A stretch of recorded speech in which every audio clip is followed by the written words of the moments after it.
Hi hello అండి, ఎలా ఉన్నారు? బాగున్నారా? ఈరోజు మేము ఫిష్ ఫ్రై చేస్తున్నాము. సో ఇది పాంఫ్రెట్ ఫిష్ అనమాట.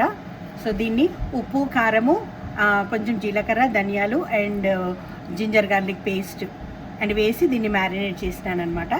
సో ఇప్పుడు దీన్ని ఇగో ఆయిల్ వేడి చేసినాం కదా, ప్యాన్లో వేస్తున్నాము. సో ఇది చక్కగా అటువైపు 3 నిమిషాలు, ఇటువైపు 3 నిమిషాలు కాస్త మంచిగా గోల్డెన్ బ్రౌన్లో ఫ్రై అయిన తర్వాత తీసేసుకుందాం.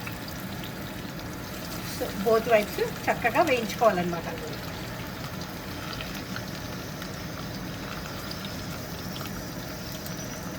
చూడండి, ఇప్పుడు 3 to 4 మినిట్స్ నుంచి మనకి ఫిష్ ఫ్రై అవుతుంది. సో ఇటువైపు టర్న్ చేస్తున్నాను, చక్కగా బ్రౌన్ అయింది. సో అలాగే అన్ని ఫిష్ని చక్కగా ఈ విధంగా అటువైపు మనము ఫ్లిప్ చేసి ఇంకొక సైడ్ మనం దూరంగా వేయించుకున్నాం. చూడండి,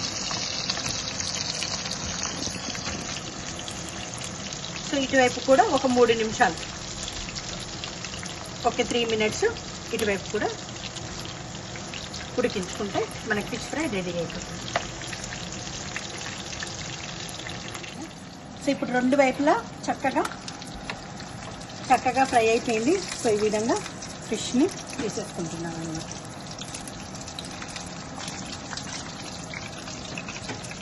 సో చూడండి ఎంత బాగుందో, చూడడానికి మంచి స్మెల్ వస్తుంది, మంచి క్రిస్పీగా మంచిగా అయింది.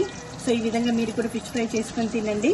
సో ఈ విధంగా ఇంక అన్ని ఫిషెస్ని డిష్ అవుట్ చేస్తాను. Thanks for watching. Please like, share and subscribe.